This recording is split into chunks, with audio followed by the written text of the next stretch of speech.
சுவையான மற்றும் ட்ரெடிஷ்னலான டிஷ்ஷுகளை பார்க்கணுன்னா நீங்கள் வந்து சென்னை சமையல் யூடியூப் சேனலை மறக்காமல் சப்ஸ்கிரைப் பண்ணுங்கள். கூட வந்து பெல் ஐக்கானை ப்ரெஸ் பண்ணுங்கள். உடனே அப்டேட்டுகளை தெரிஞ்சுக்கோங்க. வாங்க வீடியோக்குள்ளே போகலாம். Hi friends, welcome to Chennai சமையல். நம்ம இன்றைக்கி பார்த்தீங்கன்னா தீபாவளி ஸ்பெஷல் ஓம்பொடி எப்படி செய்கிறதுன்னு பார்க்க போகிறோம் வீட்டிலேயே. இதுக்கு தேவையான பொருள்லாம் வந்து கீழே டிஸ்கிரிப்ஷன் பாக்ஸில் போட்டிருக்கேன். வாங்க என்னென்ன தேவைன்னு பார்த்துடலாம். நம்மளும் கடலை மாவு ஒரு கப் எடுத்து வச்சுருக்கேன், நல்லா அரைச்சி வச்சது. அப்புறம் வந்து பச்சரிசி மாவு வந்து ஒரு 1/4 கப்பு, ஒரு கப்பு கடலை மாவுக்கு 1/4 கப் பச்சரிசி மாவு. அப்புறமா ஓமத்தை வந்து வறுத்து வெந்நீரில் வந்து ஊற வச்சுருக்கேன்.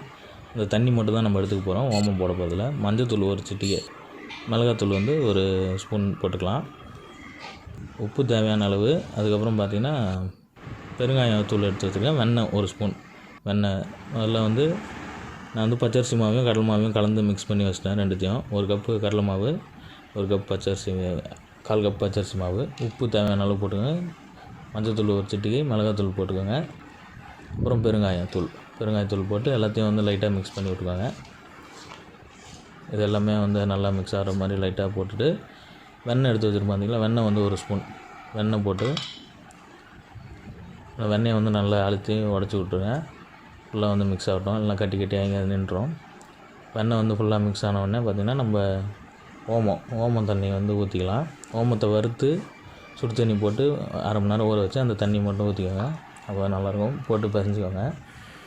கூட வந்து தண்ணி போட்டு பிசைங்க. நம்ம சப்பாத்தி மாவு வருங்களா, அந்த சப்பாத்தி மாவோட கொஞ்சம் அதிகமாக, கொஞ்சம் கொலன்ட்டு வர மாதிரி பிசைஞ்சிக்கோங்க. இந்த பக்குவத்துக்கு பிசைஞ்சிக்கோங்க. அப்போ தான் வந்து நல்லா அச்சில் போட்டு புளிக்கிறதுக்கு கரெக்டாக வரும். மாவு வந்து நல்லா ரெடி ஆகிடுச்சு, நல்லா பிசைஞ்சாச்சு. இப்போ வந்து நம்ம இந்த அச்சு புளியெல்லாம் அதில் போட்டு நல்லா போட்டு வச்சுக்கலாம். ஒரு எடுத்துக்கோங்க, இதில் போட்டு வச்சுக்கோங்க. இந்த இதில் சைடில் வந்து எண்ணெய் தடவிக்கோங்க. அந்த அச்சில் எண்ணெய் தடவி மாவு ஃபுல்லத்தையும் போட்டுருங்க. பாதி மாவு போட்டுக்கிட்டு மூடி வச்சுருங்க. நம்ம அடுப்பில் வந்து எண்ணெய் காய போட்டு வச்சுருக்கேன். எண்ணெய் வந்து நல்லா காஞ்சிச்சு. இப்போ வந்து புழிஞ்சு விட்டுடலாம் மாவை. கொஞ்சமாக போட்டு புளிங்க, மொத்தமாக போட்டிங்கன்னா வந்து உங்களுக்கு ஒட்டிக்கும், கொஞ்சம் கஷ்டமாக இருக்கும். மாவு புழிஞ்சாச்சு. நல்லா நெருப்பு வந்து சிம்லேயே இருக்கட்டும், ஏன்னா நெருப்பு அதிகமாக இருந்ததுன்னா உங்களுக்கு சீக்கிரமாக கருவிடும், அப்புறம் டேஸ்ட் இருக்காது உங்களுக்கு. நெருப்பு சிம்லேயே இருந்ததுன்னா நல்லா வெந்து எல்லா பக்கமும் வந்து சூப்பராக இருக்கும்.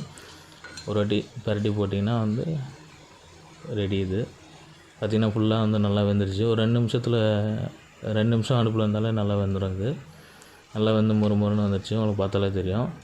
இப்போ எண்ணெயெல்லாம் நல்லா வடிகட்டுறதுக்காக நான் டிஷ்யூ பேப்பர் வச்சுருக்கேன். அந்த டிஷ்யூவில் போட்டு வச்சிங்கன்னா எண்ணெயெல்லாம் ஃபுல்லாக அப்சர்வ் ஆகிடும். ஓம்பொடி வந்து ரெடி. ரொம்ப சிம்பிளான ப்ராசஸ், மொத்தமே ஒரு 10 நிமிஷத்தில் முடிச்சிடலாம். கண்டிப்பாக வீட்டில் ட்ரை பண்ணி பாருங்கள், எல்லாேருக்கும் பிடிக்கும்.